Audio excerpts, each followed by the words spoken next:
coast to coast, direct from Austin. You're listening to the Alex Jones Broadcasting Network.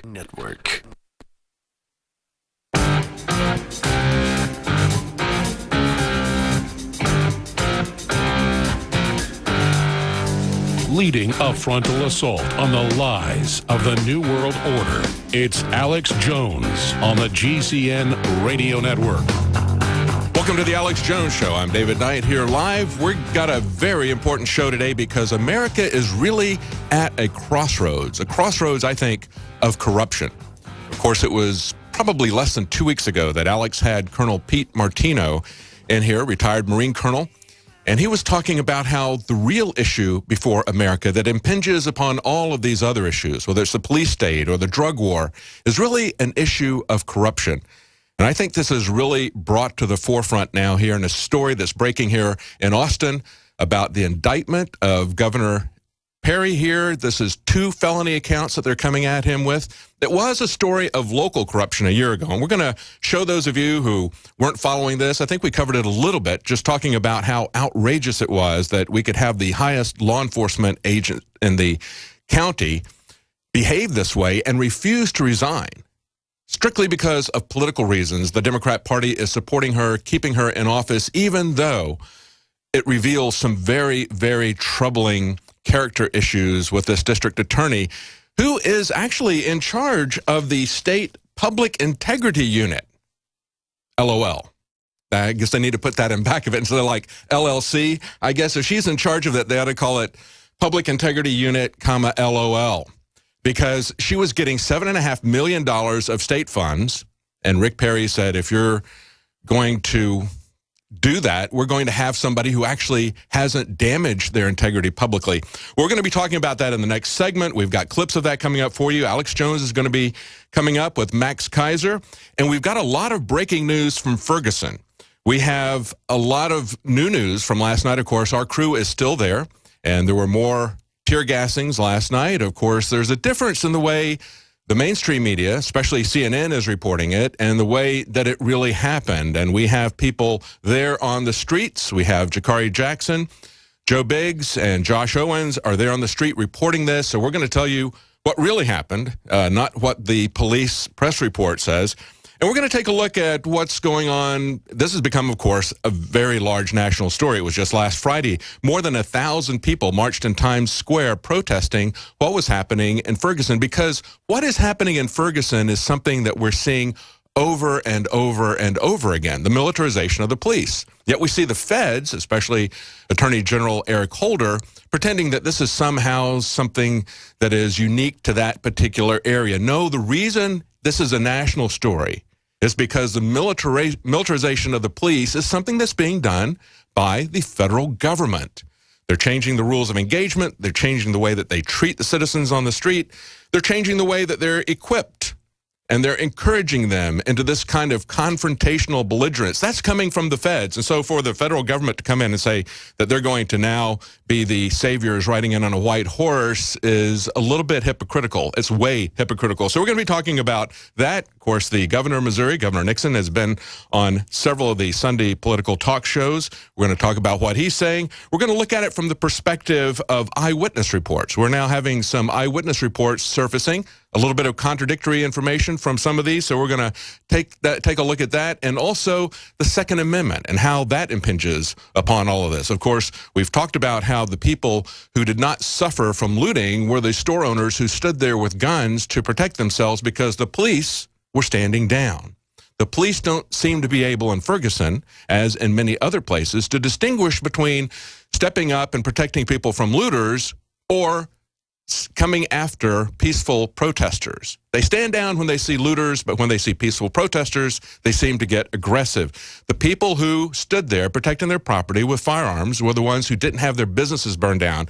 And yet we see a court decision coming out of Maryland saying that AR-15s are unusual weapons and we don't need to be allowed to have those.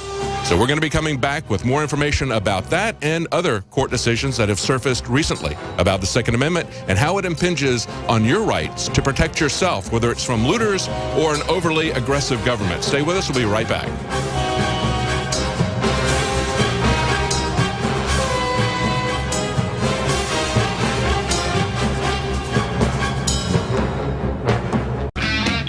Welcome to this Sunday edition of the Alex Jones Show. It's Sunday, August 17th, 2014. I'm David Knight here in Austin.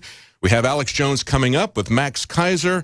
There's some breaking news, of course, in Ferguson. Our reporters are there covering that live. And again, there was more tear gas last night against demonstrators who were exercising their First Amendment rights to protest and to redress their grievances. And they have some serious grievances, especially after what the police have done this last week. We're going to talk about the history of that police force, a very troubling history that is now coming to the forefront. We're going to talk about what's being done by the federal government, how Eric Holder is trying to spin this and take over the narrative, pretending that the federal government is the savior coming into on a horse to take this away from everybody because, you know, they had nothing to do with these militarized vehicles. He complains about how militarized the police are there. How did they get those weapons, those vehicles, that training? Well, of course, it has been coming from the federal government. We've been talking about that for a very long time. For years, we've been talking about it. All we hear from the mainstream media is scoffs when we talk about 2,700 MRAPs, about 2 billion rounds of ammunition, about all these vehicles being put in very small police towns, encouraging these people, telling them you need a mine-resistant armored personnel carrier. This is what's happening from the federal government, and yet they're coming in as if they're going to save the day.